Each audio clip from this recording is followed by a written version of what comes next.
But I think that it's one of the crowning achievements, honestly, of his legendary political career is realizing when the time is to say goodbye.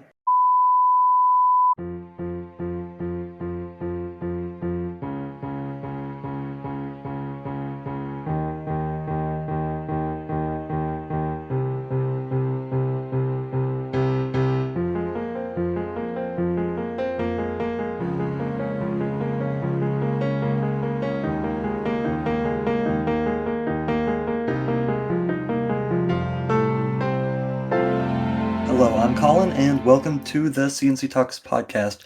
Charlie is out for this episode, so I am joined by Zach to help us break everything down on this week's episode. This is episode 21 of season 3, and before we get into it, a few reminders. First of all, we release episodes every single week, and we talk about politics, world events, and sports. We're recording this on Monday, July 22nd, 2024 at about 8:30 p.m. Pacific time. And then one more reminder, which is that all throughout the Olympics, we will be live on YouTube, 3 p.m. Pacific, 6 p.m. Eastern time, every single day of the Olympics, starting on Wednesday. So make sure to join us there. We cannot wait to break down all of the Olympic events. And of course, we'll still have our normal episodes coming out during that time. So stay tuned for those as well. But Zach, let's now get into our show, and it's been an unbelievably wild week, as wild as it could possibly be. This is one of the more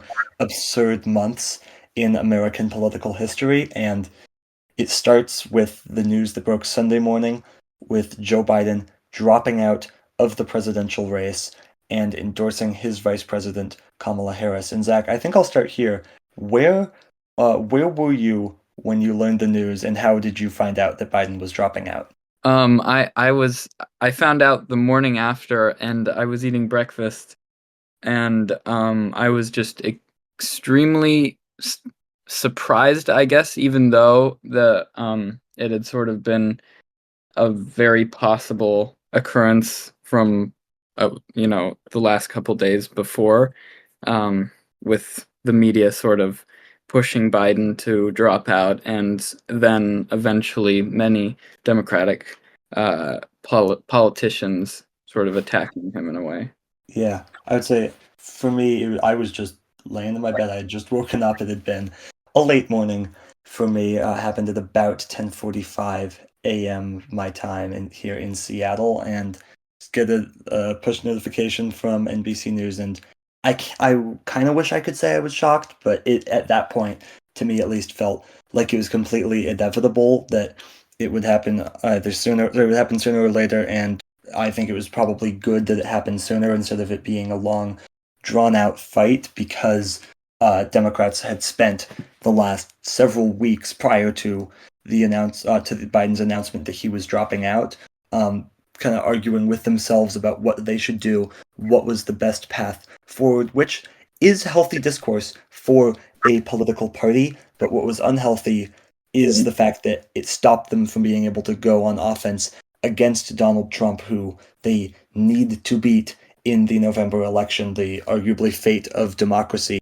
is on the line in that election, and they were too busy fighting with themselves. And I think really the reason that they were fighting with themselves was that they care a lot and understand the stakes of this election, and there was just disagreement on what was the best possible path to defeating Trump. At the end of the day, it seems that there was agreement that Kamala Harris is that best path forward. She is at this point the presumptive Democratic nominee. There seem to be enough delegates already pledged to her for the convention, which will happen in a few weeks. I think they're going to do a virtual roll call in about 2 weeks to officially determine the nominee, but at this point, Harris is the presumptive nominee, as well as she's racked up the endorsement of essentially every Democrat at this point. And Zach, I don't think it really could have been anybody other than Harris if it wasn't going to be Biden, both because just of how campaigning works. She's able to take over the Biden campaign, all of the offices that they had set up, all the staff,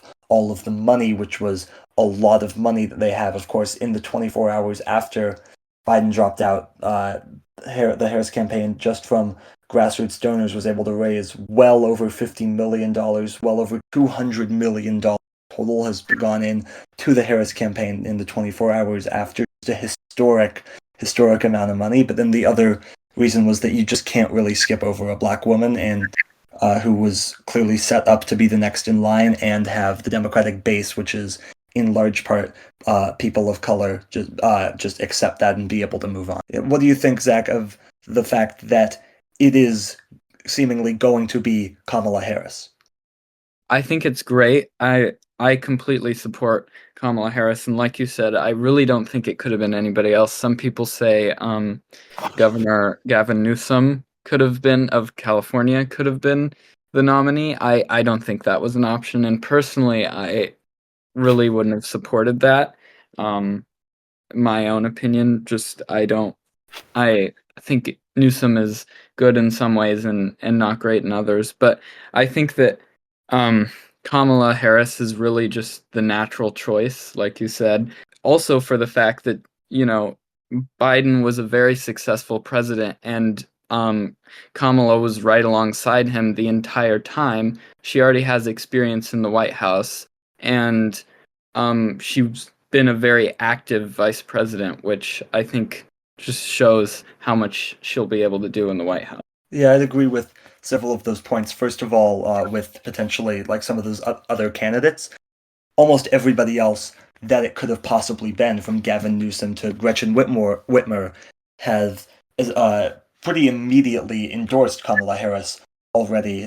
One person who was not and was apparently on Sunday floating a potential run at the Democratic nomination was Senator Joe Manchin, Zach, Yeah. who's now Oh. since said that he would not accept the vice presidential nomination. Well, the good news, Zach, is I don't think Joe Manchin has anything to worry about there. I don't think that that's going to be on offer for him. I mean, I'm honestly confused about why he was even trying. I mean, he completely screwed over the Democratic Party while he was a congressperson, and still is, or voted out recently. And I just think it was stupid for him to even try. I don't know what he was thinking, to be honest. I had a very big laugh when I learned that he was going to maybe try and get the Democratic nomination. Yeah. Now, to address a few of your other points, I think, yeah, I agree. Joe Biden has been an extremely successful president. We'll talk about that more in a few minutes, as it's now clear that he will be a one-term president. But then with it being Harris, I think this is a good pick for several reasons. First of all, I just think Harris is a stronger candidate than Joe Biden. At this point, I just think that she is more electable. Now, that doesn't necessarily mean that I think she will win. I think that it's still going to be a very contested race. It's by no way just going to be handed to her. And I also think it's possible that Biden could have won the election, even though signs were clearly pointing in the wrong direction. We'll get to that more in a minute. But I think that one of the reasons that it makes Harris such a good candidate for this race is that, like you said, she can run on Joe Biden's record. She was there. She was in the White House working alongside him as a partner to everything that he has done, and he really does have a record to be proud of. But at the same time, she's better at talking about it. Like, absolutely, it's very, very clear she is a good speaker, especially on the issue of abortion, which we know is a huge winning issue for Democrats. She's so good at talking about that issue in a way that Biden isn't, or really, he's not great at really talking about many issues. He's not necessarily in his element going on the attack after Trump, because he's somebody that values bipartisanship and friendship, and that's, even though he's willing to do it, it's just never been the most comfortable thing for him. So I think Kamala Harris definitely, it could be better in terms of actually turning the race around. But then the other thing is, it gets rid of like a lot of the baggage. The main thing that Republicans were running on, the main criticism that everybody in the media seemed to have for Biden, was that he's too old. They're questioning his mental ability, which again we'll get into more in a minute. But that's gone now. Now, who's the old candidate? It's Trump. He is nearly 20 years older than Kamala Harris. We'll see if that gets the same level of media attention as Biden's age got. I somehow doubt it, but now Trump's the old candidate. That issue is gone. Also, if you look at the other issues Republicans would attack Biden on, Hunter Biden, for example, they can't go after the Democratic ticket on that anymore because Biden is not on the ticket. And it's really been interesting the last couple of days to try to see the Republicans try to just come up with something to attack Kamala Harris on. And they've mostly come up empty-handed. So far, I've seen them attack her laugh and that she wants to ban plastic straws. And if that's really the best that they have on her, then she is going to win this election. I mean, I don't really have a doubt that she is a better candidate than Biden, although I guess one thing that makes it seem to me like it wasn't really a super necessary action to push Biden out of the race was that I don't think I'm not in any way disappointed that Kamala Harris is now the going to be the Democratic nominee, but I also think that it really wouldn't have made that much of a difference, and this might be a controversial opinion, that it wouldn't have made that much of a difference in the election. At least I haven't seen any evidence that keeping Biden in the race, even with the media attacking him, I guess when other Democratic politicians started attacking him, that was kind of an issue. But when it was just the media attacking him, I didn't think that was a super big deal, even after the debate. Well, I think that kind of gets into just an interesting question about like, was it right for him to withdraw? Look, ultimately it was his decision, but at the same time there was a massive pressure campaign pushed on him by leaders of the Democratic Party, Pelosi, Obama, even, right? Like when people like that are saying you have to drop out and then leaking it to the press, at that point you can't stay in the race because at that point your path of winning is over. You have to just get out of the race because otherwise Republicans can run on, well, the biggest figures in your party think that you should have dropped out. And right. At that And point, it was wrong. over. And I think that was wrong as well. I think the leaks were just extremely unprofessional, and I really didn't think that was an okay way to go about it. Yeah, I think a lot of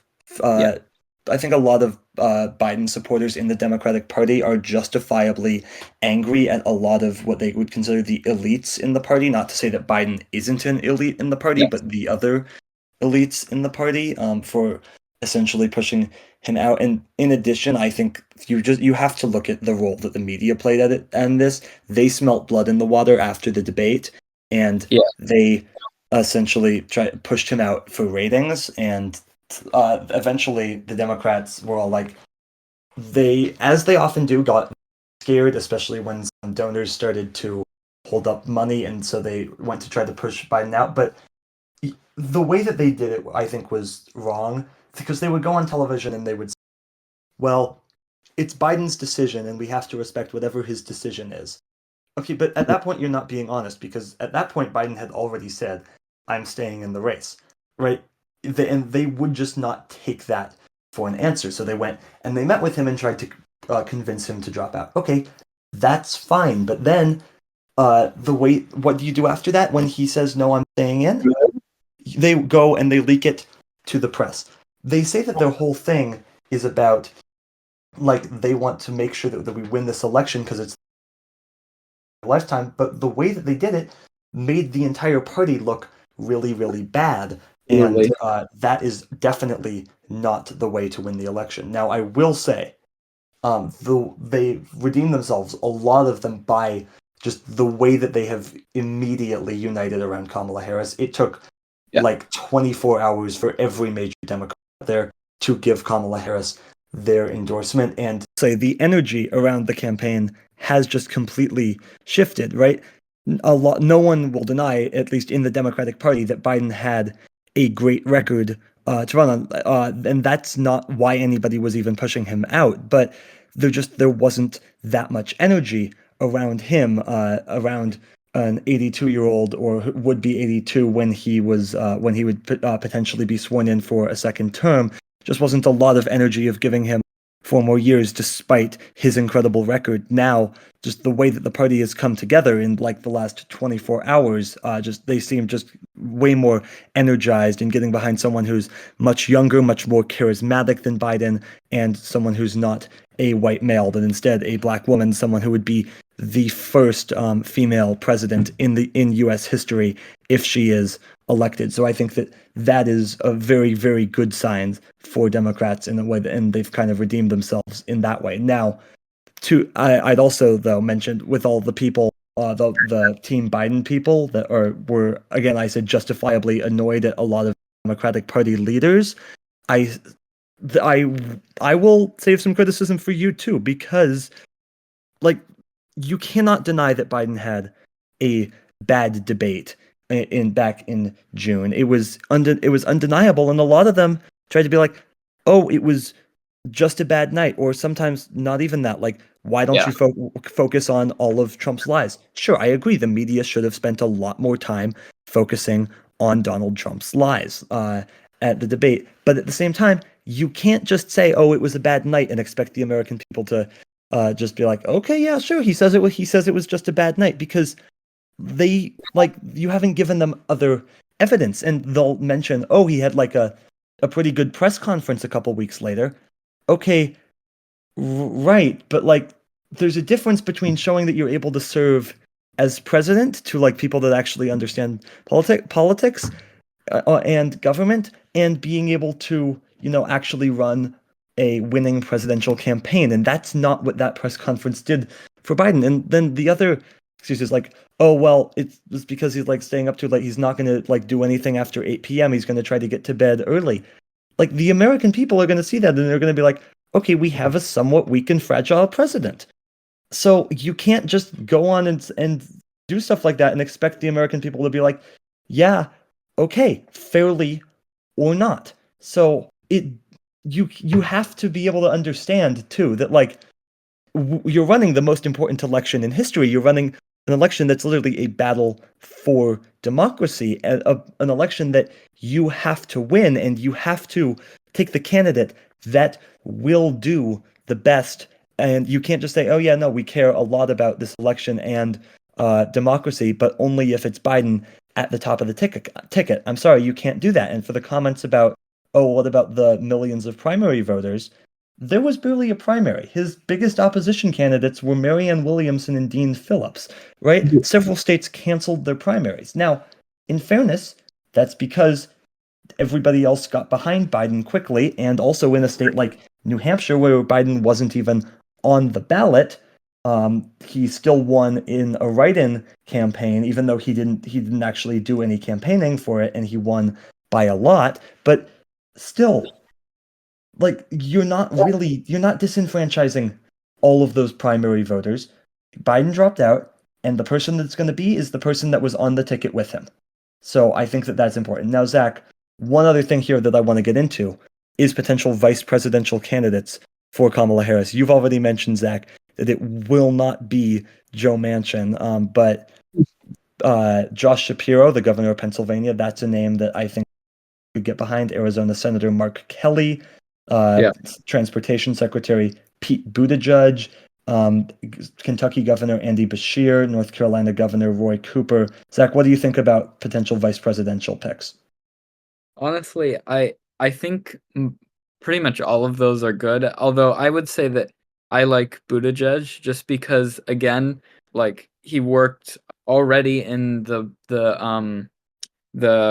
Biden cabinet, and also I think from the interviews we've seen with him, he's also a very good speaker, and I think together, yeah, really good.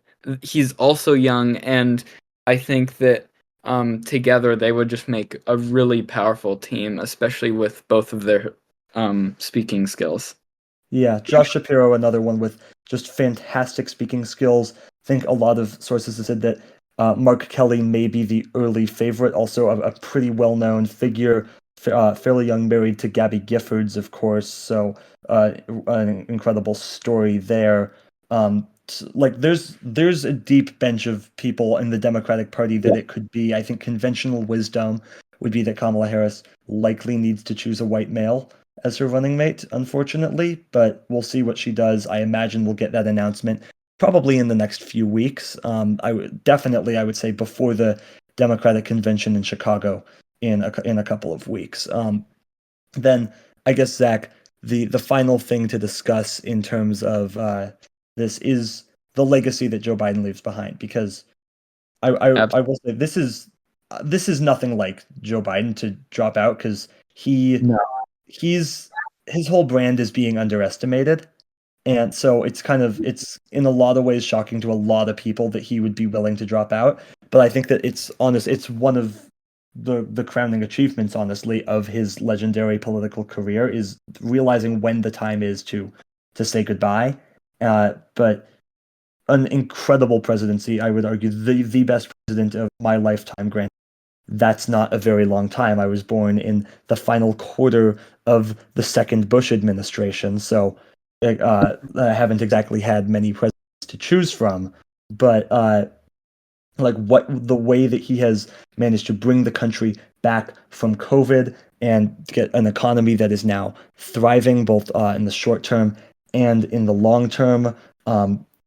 Has managed to unite U.S. allies against Russia, gotten the U.S. out of a forever war in Afghanistan, and just like the list of accomplishments goes on. Monumental achievements in the fight against climate change, monumental achievements in the fight against gun violence. Just an incredible record. The most progressive president in any of our lifetimes, and it's not even close. Yeah, and I think, yeah, policy-wise, he is 100% the best president in our lifetimes. And I think that, to go back a little bit briefly on, him dropping out, it really didn't seem like to me that it was something he wanted to do, but yes, he did end up doing it. Although I wanted to mention back to something you were saying earlier, which is, you were talking about, I don't feel that the Democratic, a lot of Democratic politicians are sort of redeemed necessarily from their support for Harris. I think that was sort of the natural next step. And I That's think fair.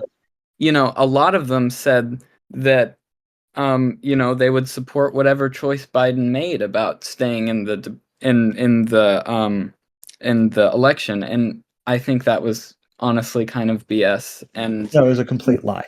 they completely forced him out.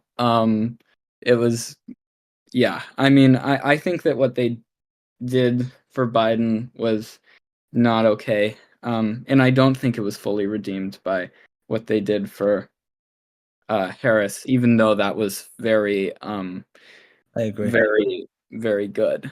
I also think you have to look at what the media did again, like the way that essentially they just uh, manufactured so much of this Yeah, to create ratings, and especially organizations like the New York Times, who spent the last even couple of months, even before the debate, saying that Biden should drop out, and then after the debate, like saying, like the editorial board saying he should drop out. Well, why shouldn't Donald Trump drop out? Is it exactly. right? I would say that he is completely unfit to be the president of the United States, and just because you know that he's not going to drop out doesn't mean that you shouldn't say that that he shouldn't drop out. Right? Donald Trump should drop out, because even if you know that he's not going to, it at least puts the pressure on him at this point to defend why he is still fit to remain in this race. And of course, now that after the New York Times spending months every single day demanding that Biden drop out of the race, now when he does, their message is Democrats in chaos, even Yeah, though yeah. the Democratic Party in 24 hours managed to unite behind a nominee. The And that, Democrats are not in chaos, and apparently the New York Times newsroom is, though. From what I've heard, a lot of these major newsrooms seem to be a lot of chaos, especially since they're not going to get the open convention that they want, which yeah. means that they're not going to get as many ratings. Yeah, absolutely. And the media's response after Biden drops out just supports exactly what you said, that it's all for ratings. And honestly, it's really disappointing to see how the media has failed this country. I mean, they're to put ratings above democracy, Yep. even just the most basic pillar of this country, Yep. is sad, and they've nearly destroyed it. Like they Exactly. are nearly responsible. I would say that if Trump wins this election, which knock on wood, he doesn't, I would blame a lot of it on the media. I would Yeah. say a lot of it is the media's fault. Yep. Um, I agree. and that's not just Fox News and Newsmax. That's the media as a whole, and Yeah. I'm including ABC, NBC, CBS, like all of them.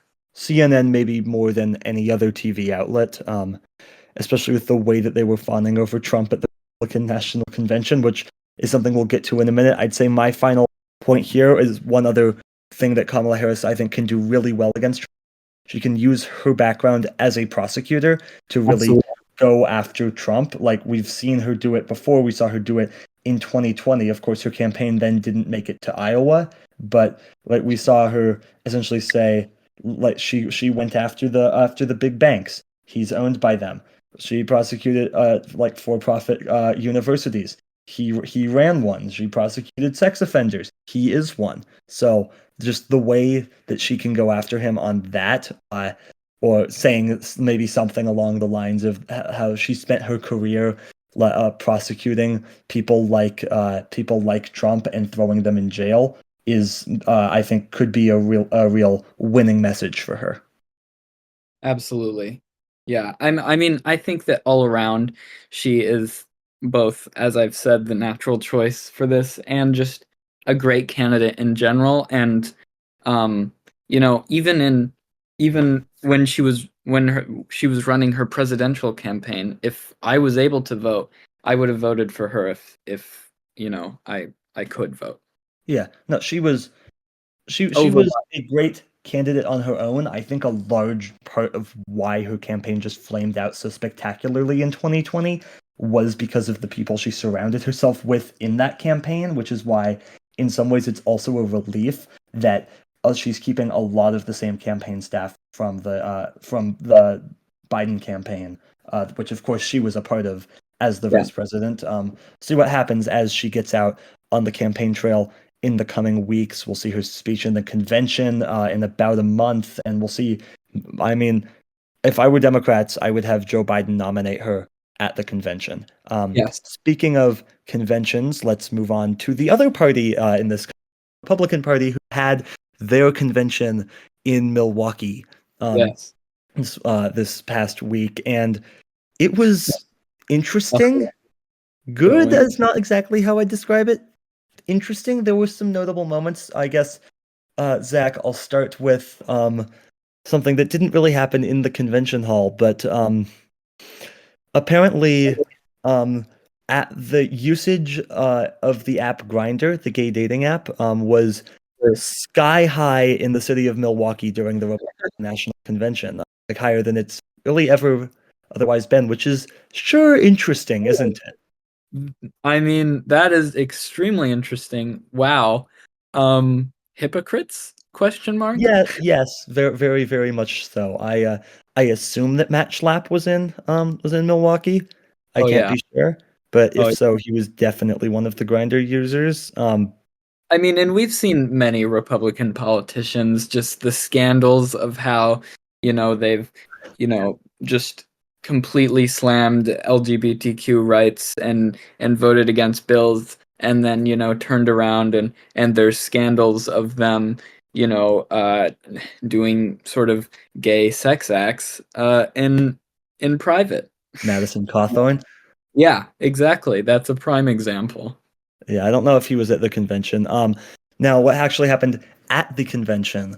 Um, Zach, there was an interesting speech by the president of the Teamsters union at the convention on Monday night that he didn't really endorse either party. If he was to endorse one, and it happened to be the Republicans, that would be absurd given the difference in records between the Democrats and the Republicans when it comes to unions. For example, both Biden and Harris have at some point walked on the picket line. Trump has Yeah. not, but brought in fake members of unions to do photo ops with that are actually just paid people that have nothing to do with unions. So like there's big differences there, but the Teamsters president did not endorse anyone. He seemed to instead try to sell Republicans on the idea of labor rights, and the speech seemed to fall on deaf ears, Zach. Oh, well, yeah. I mean, I think it was honestly kind of hilarious. The speech seemed misplaced. It seemed like it was at the wrong convention. The crowd was very silent, and so was pretty much everybody there, sort of, I think, trying to figure out how to react. Like, of course, Yes. what he was saying logically, like, I think anybody, who denies, working class rights. I mean, a lot of the people who are Republicans, like Republican constituents, are working class people. Like, so I mean, you can't entirely slam it, but it also goes against basically the rhetoric of all of the other Republicans. So, it was kind of hilarious to see that at the PAC. Yeah. Now, some other things about the convention. Trump officially nominates Ohio Senator J.D. Vance as his running mate. Vance is probably the furthest right person that Trump could have selected. Far right populist backed by far right billionaire Peter Thiel, Ohio Senator for just the last roughly 18 months. That's his only experience in politics. He is the New York Times bestselling author of the book Hillbilly Elegy, and again one of the furthest right members of the Senate. I think that the best way I can see him be described is it's a very good day for Vladimir Putin when Trump announced that J.D. Vance was his running mate. Yeah. Zach, what's your reaction to this pick? I think it makes some sense, but at the same time, I was surprised learning today from the news that, just some years ago, JD Vance was an outspokenly against Trump. Yeah, he called him America's Hitler back in 2016. Exactly. Like that's a huge 180, I would say. And like interestingly, we've also seen him speak about very sort of liberal democratic initiatives like climate change, for instance. Yep. He mentioned it was a big problem at one point, and now he's supporting maybe the biggest Climate change denier. yeah, exactly, in the country right now. So it's very interesting. I'd be very interested to know what happened behind the scenes there. Well, I And mean, I that's think it's interesting because this has really been the convention of people bending the knee to Donald Trump. exactly. I mean, like Nikki Haley and Ron DeSantis both got up on the stage and gave Trump their complete endorsement. Especially Nikki Haley is just wild after saying that she wouldn't do that originally, about with everything that she said about him during the primary, about how he was in office, going up on that stage and endorsing him, giving her full endorsement. I mean, if it wasn't clear before, which it really should have been, it definitely is now. Trump is still the biggest figure in the Republican Party, and he's not going party. He is the Republican Party. Yeah. I mean, and it's very clear. I mean, it just shows also that not only are the Republicans just have bad politics, they're not even really attached to those politics. Any one Yeah, specific piece of policy is not really something that they're willing to defend, if Trump doesn't defend it. Um, exactly. if they say something and then he says, well, then it's what he said. Their convictions are so non-existent towards Yep. what they believe in, and I would say that's just appalling on its own. Yeah, Politics aside. yeah, the way that Trump has just taken over the party, and to like so many members of his family spoke at the convention. Eric Trump, Don Jr., Kimberly Guilfoyle. Now, notably, Ivanka didn't speak. Jared Kushner didn't speak. His wife, Melania Trump, did not speak, although she did attend on the final day and did not exactly look pleased to be there, perhaps unsurprisingly. Now, I will say, Zach, like this was supposed to be the convention of unity from the Republicans after the horrifying events in Butler County, Pennsylvania on last weekend.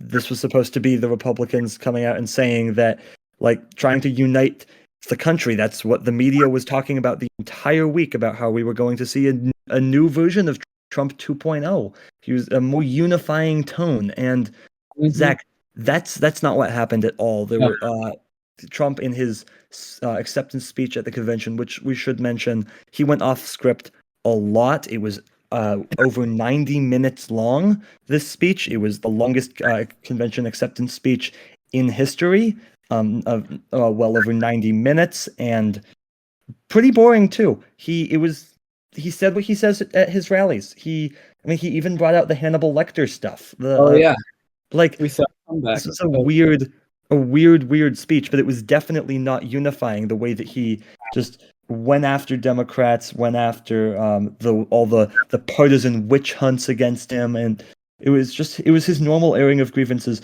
This was not a new Trump. This was the same old Trump, because that is the only version of the only thing that he knows how to do. Yeah. Yeah, absolutely. And I would say not only was it not a new Trump, it was not a new Republican Party at all. I mean, there were politicians who said they were going to give a very unifying speech at the convention and then just didn't at Didn't. all. And then there was one who even blamed it on a teleprompter and said, "Oh yeah, sorry, that was just a Yeah. teleprompter issue. They I meant." loaded the wrong speech into my Yeah. teleprompter. That was Wisconsin Senator Ron Johnson. Yeah. The one other notable moment, Hulk Hogan showed up and ripped his shirt off on stage. What a winning message, Zach. Yeah. I mean, if that's unity, that's a very interesting form of unity. Yeah. A literal fighter. You had a Yeah. literal fighter. And the Also, final thing that I'll bring up here is that during Trump's speech, they brought out like a uniform of the firefighter who was oh yeah, shot and killed at Trump's rally in Butler County, Pennsylvania. But yeah. one problem, they spelled his name wrong. Oh my God. I didn't see that. That's just awful in general. And the interesting thing about that too is right after he was shot, I think it was one of his sons who was asked how he was doing after being shot, and like it wasn't just him who was shot, right? There were people at the rally shot, including the firefighter chief who was literally killed, saving his family from the Yep. gunfire. And after being asked how he was doing, his son said, "Oh yeah, he was feeling great, better than ever." I don't think that's something that a good person would be saying, to be No. honest, after a very important member of your constituency was killed right in front of you. So I think that just shows how apathetic Trump is in general. Yep. We're going to move on from the Republican National Convention to other election news. There's a lot of election news in this episode, something that happened a few weeks ago not in America. We're going to go across the pond to the UK election, and this was every bit the bloodbath for the Tories as it was projected to be. Labour landslide. They win well over 400 seats, get a majority in Parliament. The Tories go down to, I believe, roughly 130 seats. The Liberal Democrats make significant gains. Now, the far-right Reform Party, led by Nigel Farage, only gets 4 seats, but did get a significant portion of the popular vote. Zach, what are your reactions to this UK election? Honestly, I think it was, as most people sort of thought, pretty much expected. The Tories have just been making fools of themselves for the past many years, making life terrible in Britain with policies like um, the tax cuts, or not tax cuts, the two-child policy where you can only have tax credit for two children, and if you have more than that, then well, sorry, they're not going to help you. So I'm sorry, if you have five children, only two of them are recognized by the government. Yeah. And in policies like those, massive cuts to social programs, which they have sort of put forward over and over, claiming that it will fix Britain's economic issues, which it hasn't. And most of those issues were caused by Brexit, which was forwarded by them, and was a huge mistake. And economically, it's estimated that it's been losing them about $100 billion a year. So, I mean, clearly they care about the economy so much that, they'll be willing to cut social programs, but not Yeah. be part of an alliance that was very beneficial to them and every other country in the EU. So, they were just not popular. And, of course, Sunak didn't help. He was just completely incompetent. And so have been the past Tory prime ministers, which they've been pretty dominant in that sector for quite a while. Yeah, I guess I'd say 14 years of Tory rule finally has come to an end, and it couldn't have come soon enough. From David Cameron to Theresa May to Boris Johnson for 2 seconds, Liz Truss to Rishi Sunak. They were all awful. From austerity to Brexit, it was complete incompetence by the Tory party, and I don't know what the Labour Party is going to do. I don't know how they're going to change Great Britain for the better. But at least the Tories won't be there to make it worse. Absolutely. And it's hard to say what Starmer will do, although I think we can pretty much with pretty good certainty say that he will be better than, whatever Tory person is the alternative. Also, England has not missed a penalty kick since Keir Starmer became Prime Minister, so that's another huge Starmer win, although they did lose in the Euro final. Moving on to other elections, the French elections.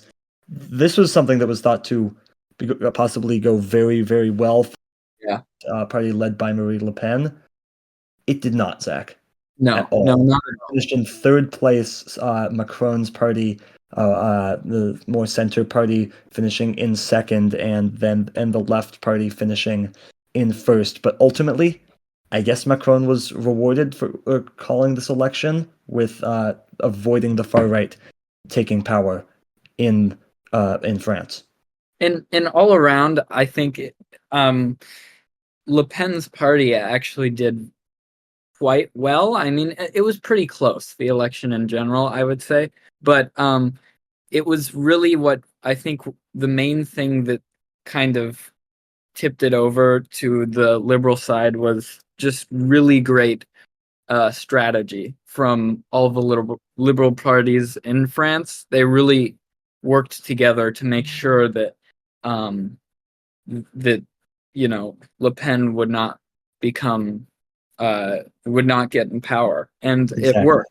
They work. did lots of strategizing, making sure that in certain places, certain candidates didn't run, so that the liberal vote was unanimous behind one candidate. And so, I mean, yes, it was Le Pen's party did underperform, but I also think that maybe they didn't underperform as much as you may think, but really it was just the strategy of the other liberal parties that really to consolidate their vote.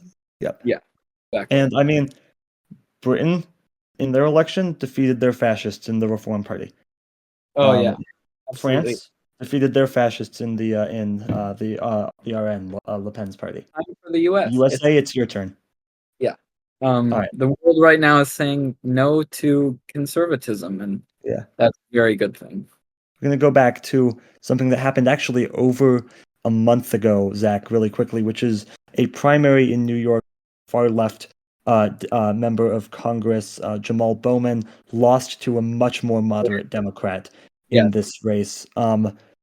This is less about Bowman's policy and more about just the way that he did it. He tried to make people think he was one of them. He's a working class, sends all of his several kids to an expensive private school. I think for each kid is something like $50,000 a year.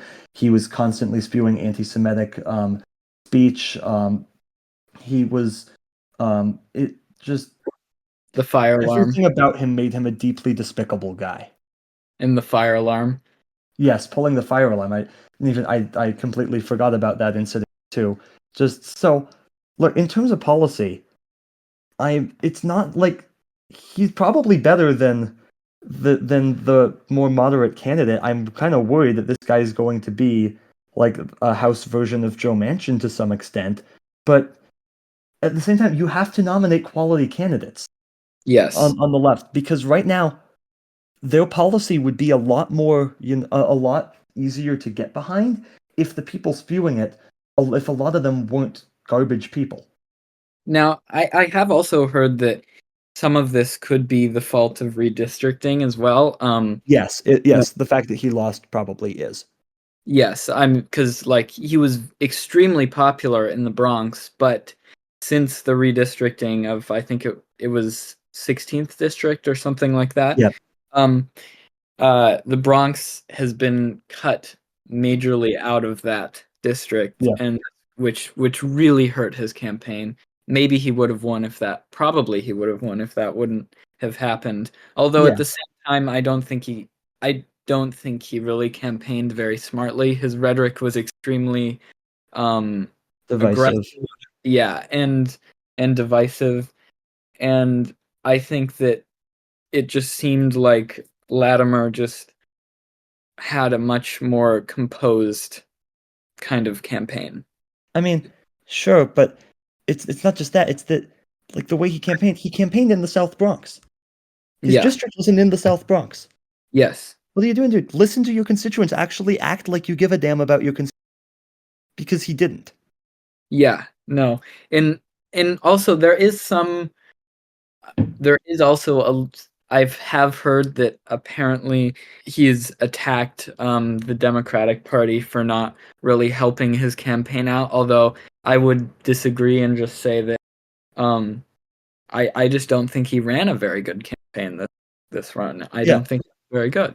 I mean, I think that there was something about, like, Democrat, like, leadership in the House, like, they wouldn't fully get behind him, but he was a tough guy to get behind. Yeah, he had already done some things like the fire alarm that just didn't really speak to his character very well. And are crimes.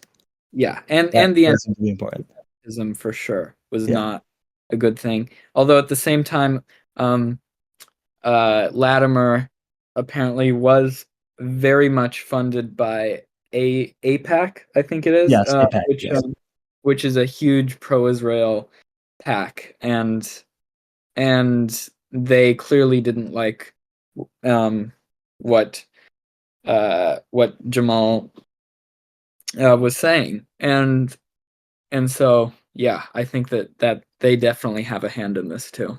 Yeah, and I think a lot of Democrats are somewhat angry about this, specifically the ones that aren't a big fan of Israel, and fairly so. But at the same time, there is money flowing into politics in both directions. That's not a good thing. We have to get that type of money out of politics, but also those are the rules at the moment. Play within. Moving on to Florida, Aileen Cannon, Zach, has thrown out a case, the classified documents case, probably the most straightforward case, calling the appointment of the special counsel unconstitutional. This is likely going to be thrown out in the appeals court, and maybe it'll finally be it takes to force Cannon off of the case, but it's a huge delay and just another example of judicial overreach by a majorly pro-Trump judge. Absolutely.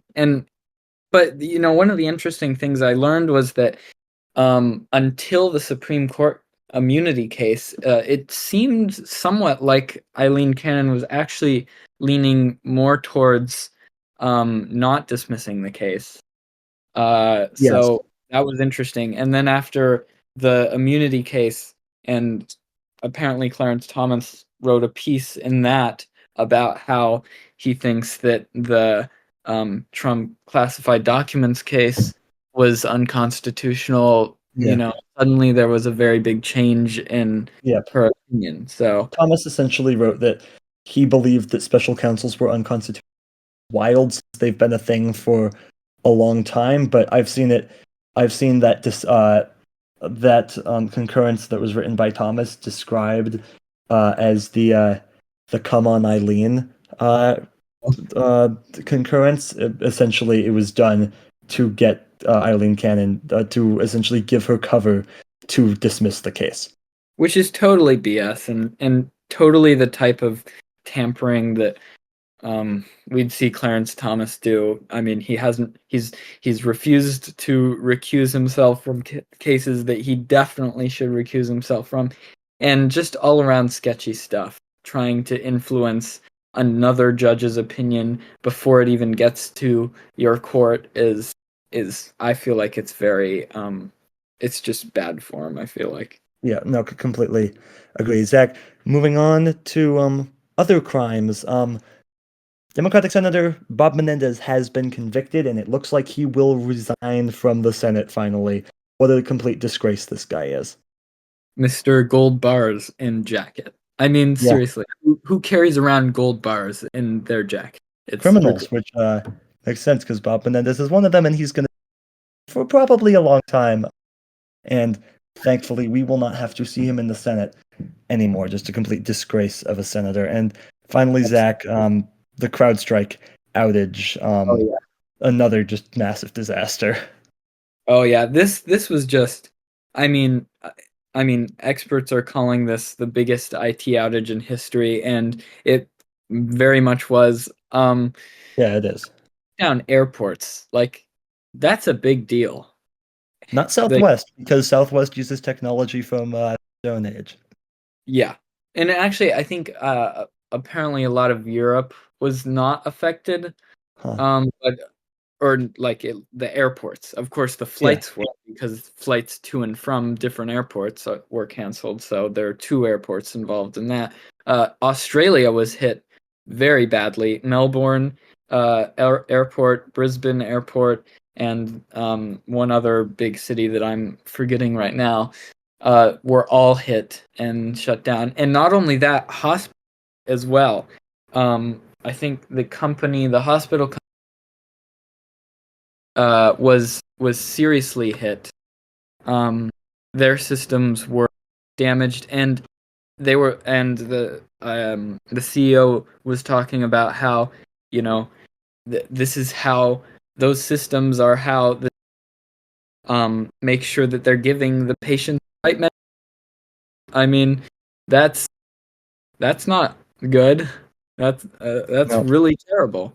Um, And as much as I'd like to blame Microsoft for this entirely, because I just don't like them, or I don't like their products, I'll just say. It was also equally CrowdStrike who just failed to vet a software update that they did to their apps. It was a huge fail. They completely did not vet the software before they updated, and it caused this issue. And without that, of course, this wouldn't have happened. On the other hand, Microsoft, it should have been more on top of things like this, making sure that it wasn't possible for something like this to happen. Because millions of computers were affected. Like, that's not something you can really afford to have happen, as No. we've seen. And even funnier, this is sort of on a funnier note, Elon Musk, so Tesla was affected by this as well because they used CrowdStrike. I believe CrowdStrike's one of the biggest cybersecurity companies, I think. I believe They so, yes. and Tesla uses them, and so Tesla factories were hit by this as well. Elon Musk tweeted that he would be immediately deleting CrowdStrike from all the Tesla computers. It didn't happen. Of course, it didn't happen. He didn't do it because it's unrealistic, and yeah, and so yeah, that's basically an overview. Yep. Well, it's going to do it for that section of our show. We're going to move on to Charlie's thing of the week, or Charlie's stat of the week, excuse me. But as you may notice, Charlie is not here. So for this week, it's going to be Colin's stat of the week. And Zach, here it is for you. Kamala Harris, of course, is now the presumptive Democratic nominee after Joe Biden dropped out of the race. When was the last time that there was a president who was eligible to seek another term, so they weren't term limited, that was not the nominee for their party in that year's presidential election? When was the last time that happened? Wait. So let me just make sure I understand this question. So when was the last time a presidential candidate was eligible to be president? No, a president. When's the last time a president was eligible to run for another term? So, like, they weren't term limited because Obama wasn't eligible to run for another term in 2016, for example. A president was eligible to run for another term, but they were not their party's nominee. So, wait, a president that was eligible to oh, I get it. Okay, so obviously Biden this year. Biden, eligible to run for another term, will not be his party's nominee. But who was it before that? I'm trying to think. That's interesting. Bush had 8 years, right? Which one? Bush Jr. Bush Jr. had 8 years, so he was not eligible to run in 2008. Right. Bush Sr. only had 4 years, but he was the party nominee in 1992. He just lost badly to Bill Clinton. Interesting. It's before that. Was it Nixon? It was not Nixon. Nixon was nominated and elected in 72 in a mass blowout. Oh yeah, right. I forgot because he was elected for a second term. He just didn't. He was. You're close though, in terms of year. Oh, was it Ford? It was not Ford. Ford ran in 76, lost to Jimmy Carter. Oh, and he was the nominee? Yeah, he was the nominee. Lost to Jimmy Carter. Slightly before that. Let's see. Was it Johnson? It was Lyndon Johnson. Really? In 1968, the Democrats also nominated the Hubert Humphrey. Democrats lost that year to Nixon. Also, the Democratic National Convention was in Chicago that year. So, in other words, the history isn't great for Biden. It's essentially a carbon copy of what happened in 1968, except there was, especially when you consider assassination attempts in there was one this year. Oh no. Definitely a lot of those in 1968. What the heck? That is wow, that is just the irony there is just not good. Yeah. Hopefully we do not see as chaotic a Democratic National Convention in Chicago this year as we because that year's convention was a disaster. Oh yeah. And it was an interesting decision to hold it there this year.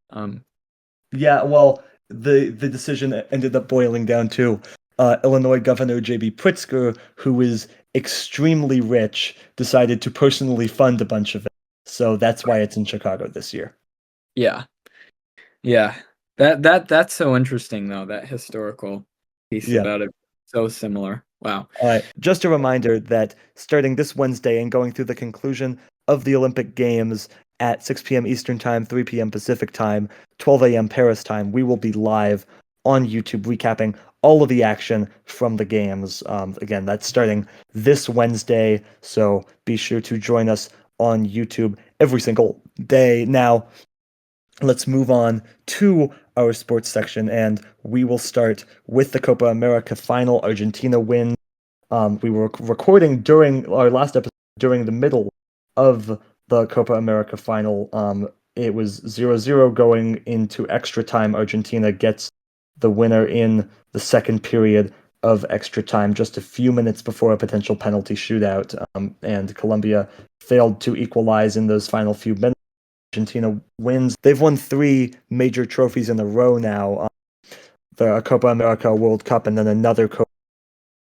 Messi was fairly absent during this Copa America. Part of that during the finals had to leave with an injury, but we'll see how much longer he has playing for the Argentinian national team. We know that he's now playing for Inter Miami in the United States, but so does that mean that maybe he wants to play the World Cup in 2026 for Argentina? If he wants to be on that team, he certainly will be, and also definitely one of the best players that we have left in the game of soccer right now, with Ronaldo on his way out, just an all-time great. We'll see how much longer he has left in this sport.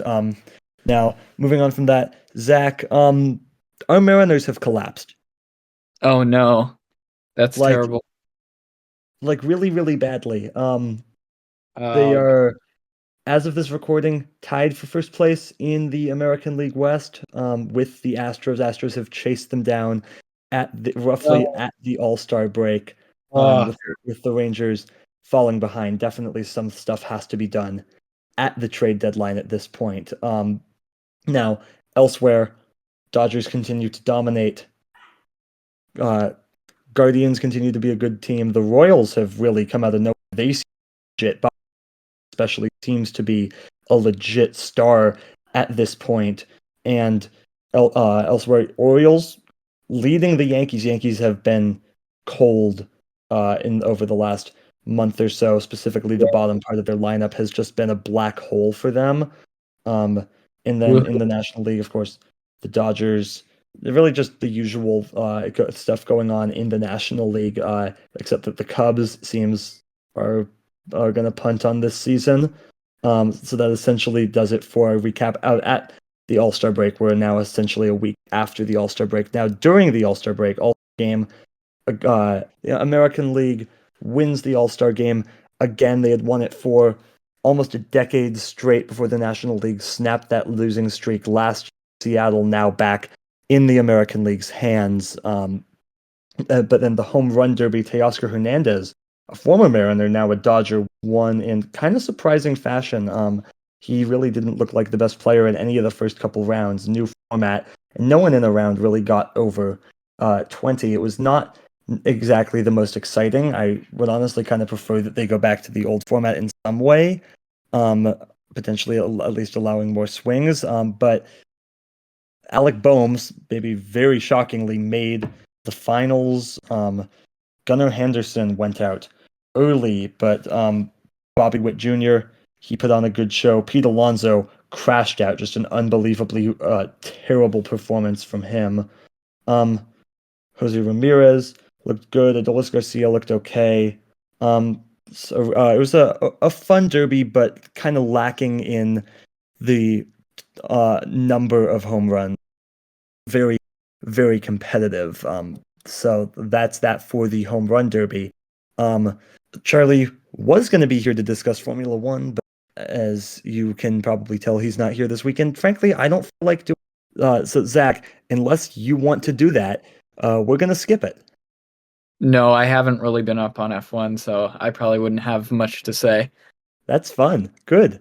Let's go. Then in the NBA, free agency news. Bad news for me as a Warriors fan. Klay Thompson signing with the Dallas Mavericks, one of the bigger moves in NBA free agency so far. Now with the NBA draft, Bronny James, of course, going to the Lakers to, I guess, play with his father at this He looked okay in summer league, if that, maybe not even okay.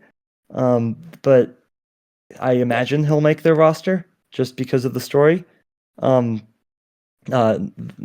with the Lakers, though, JJ Redick has been hired as their head coach. And my opinion on this hiring, JJ Redick has no coaching experience. And so I can see why people may think that he would not be a great choice, especially for premier franchise in the NBA, such the Los Angeles Lakers. But JJ Redick, if you just listen to him talk, he is among the best basketball minds out there. Just listening to him talk basketball is incredible. Now, of course, that doesn't guarantee that it'll translate to coaching skills. And there's a lot that he's going to have to learn, that he surround himself with the right people, and I'm confident that he will and that he can be a great coach. That doesn't necessarily mean that he will be a good coach, and there will certainly be a lot of extra pressure on him, not just because he's the coach of the Lakers, but also because of his role in the media prior to this. I mean, there's going to just be that extra pressure on him. But I think that he is definitely capable of being a good NBA head coach. And then finally, in golf, the Open Championship this past weekend, Xander Schauffele wins by a pair of strokes, his second major championship this year. And I gotta say, if you were to tell me that somebody was going to win multiple majors this year, Schauffele's had a good year, but that is not who I would have guessed. I would have Scottie Scheffler, obviously just the best player in golf this year. Obviously, he won the Masters, but then also a half dozen other tournaments this year.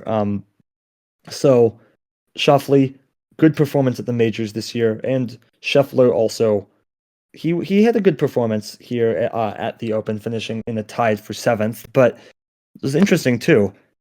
Very, very few people finished under par. Just 9 people finished the weekend under par. 12 people finished par or better. Everybody else, from 13 down, finished over par by at least a stroke. So not great, I would say.